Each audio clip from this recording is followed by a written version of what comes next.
यह कहानी एक छोटे से शहर की है जहाँ जीवन की छोटी छोटी चुनौतियाँ अक्सर लोगों के दिलों को छू जाती है। यह कहानी एक माँ, उसकी छोटी सी बेटी, एक डिलीवरी बॉय की है, जिनके बीच एक अनोखा अनुभव होता है जो उनके जीवन की वास्तविकता से रूबरू के कराता है।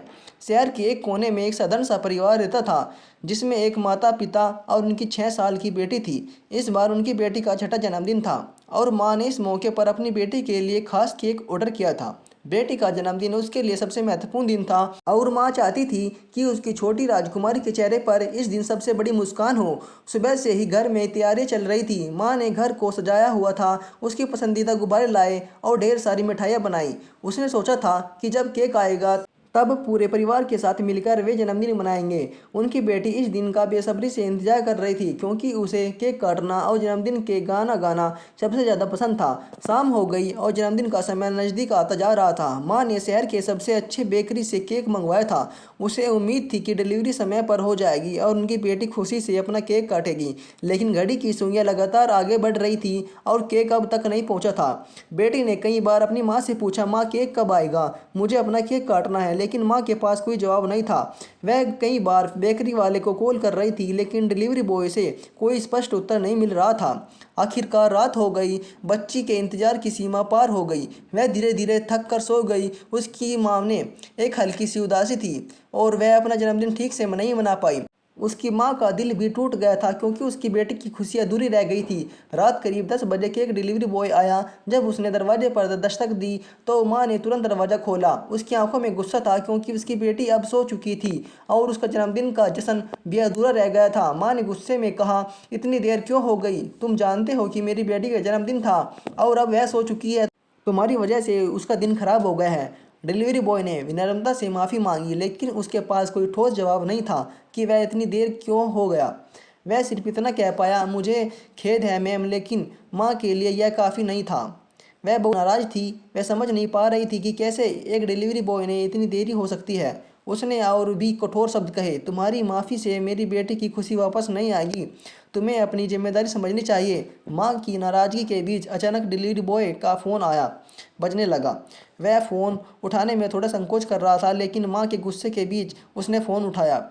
दूसरी तरफ से किसी की घबराई हुई आवाज़ आ रही थी। डिलीवरी बॉय ने फ़ोन पर कहा, हाँ माँ, मैं आ रहा हूँ, बस थोड़ी देर और। उसकी आवाज़ में एक घबराहट थी, एक बेचैनी थी, जो छोटी बच्ची की माँ ने तुरंत महसूस कर ली। डिलीवरी बॉय की आवाज़ सुनकर बच्ची की माँ थोड़ी चौंकी।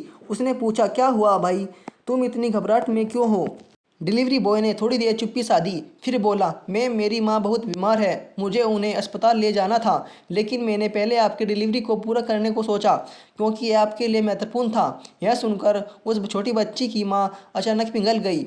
उसकी नाराज़गी धुआं हो गई और अब वह उसके लड़के के संघर्ष को समझने लगी। वह समझ गई कि उसके सामने जो यह खड़ा डिलीवरी बॉय सिर्फ एक कामगार है, बल्कि यह एक जिम्मेदारी के बीच भी फंसा हुआ है। माँ की आंखों में अब गुस्से की जगह सहानुभूति आ गई। उसने महसूस किया उसके गुस्से के पीछे एक कहानी छिपी थी, उसने वह नहीं जानती थी। वह चुपचाप खड़ी रही। उसने सोचने लगी, उसने लड़के को बिना जाने समझे कितना कठोर शब्द कहे। कुछ ही पल में माँ ने अपना रवैया पूरी तरह बदल लिया। उसने धीरे से कहा, तुमने अपनी माँ के इलाज के बजाय मेरे डिलीवरी को प्राथमिकता दी। पहले तुमने अपनी माँ का इलाज कराना चाहिए था, तुम्हें अस्पताल ले जाना चाहिए था। डिलीवरी बॉय ने कहा, मैंने सोचा था कि यह महत्वपूर्ण होगा, मैं माफ़ी चाहता हूँ कि देरी हो गई। माँ ने तुरंत डिलीवरी बॉय की तरफ देखा और उसके हाथ में पैसे दे दिए। उसने कहा, ये लो, ये कुछ पैसे हैं, तुम तुरंत अपनी माँ को अस्पताल ले जाओ और चिंता मत करो। मेरी बेटी का जन्मदिन हर साल आता रहेगा, लेकिन तुम्हारी माँ की सेहत ज़्यादा महत्वपूर्ण है। डिलीवरी बॉय ने इनकार करते हुए कहा, मैम यह बहुत ज़्यादा है, मैं इसे नहीं ले सकता। माँ ने मुस्कुराते हुए कहा, तुम्हें इसकी ज़रूरत है, यह पैसे मेरी बेटी की खुशी से ज़्यादा तुम्हारी माँ के इलाज के लिए हैं। कृपया इसे ले लो और जल्दी से अपनी माँ को अस्पताल लेकर जाओ। डिलीवरी बॉय की आंखों में आंसू आ गए। उसने झुककर माँ जी को धन्यवाद किया, तुरंत अपनी माँ के पास जाने के लिए निकल पड़ा। इस बीच जब यह सब हो रहा था, बेटी भी जाग गई थी। उसने धीरे धीरे अपनी माँ की बातें सुनी, डिलीवरी बॉय की समस्या को समझा। उसने अपनी छोटी उम्र में भी यह सीख लिया कि हर किसी की अपनी परेशानियां होती हैं, जिन्हें हमें समझने की कोशिश करनी चाहिए। उसने अपनी माँ से कहा, माँ केक का कोई बात नहीं, कल अपना जन्मदिन मना लूँगी, पर आज उस अंकल को उसकी माँ के पास जाना चाहिए। माँ ने बेटी को गले लगा लिया और उसकी समझदारी की तारीफ की। बेटी ने अपने गुल्लक में जमा किए हुए कुछ पैसे भी उस डिलीवरी बॉय को देने की जिद की। माँ ने उसकी इस उदारता को देखते हुए गर्व महसूस किया और उसे पैसे देने की अनुमति दी। डिलीवरी बॉय अपनी माँ के इलाज के लिए अस्पताल में चला गया और माँ और बेटी ने उस रात यह सीख लिया। उन्होंने जाना कि जीवन में हर किसी की अपनी अपनी लड़ाइयाँ होती है और हमें दूसरों के दर्द को समझने की कोशिश करनी चाहिए। अगले दिन जब डिलीवरी बॉय ने अपनी माँ का इलाज करवाकर लौटने की खबर दी तो माँ और बेटी के दिल में एक अजीब सी खुशी थी। उन्होंने महसूस किया कि जन्मदिन का केक और जश्न कोई मायने नहीं रखते, बल्कि किसी की मदद करने की खुशी सबसे बड़ी होती है। इस कहानी में यह संदेश छुपा है कि हमें कभी भी किसी की परेशानी को नज़रअंदाज नहीं करना चाहिए। हमारे छोटे छोटे काम किसी के जीवन में बहुत बड़ा बदलाव ला सकते हैं और यह सच्ची इंसानियत है। प्लीज़ दोस्तों, अगर आपको यह वीडियो अच्छी लगी हो तो प्लीज़ इस वीडियो पर एक कमेंट कीजिए, अपना नाम लिखिए और इस वीडियो को एक लाइक कर दीजिए। अगर आपको यह पसंद आई हो प्लीज़ मेरे चैनल को भी सब्सक्राइब कर लीजिए। धन्यवाद। आपका दिन शुभ हो।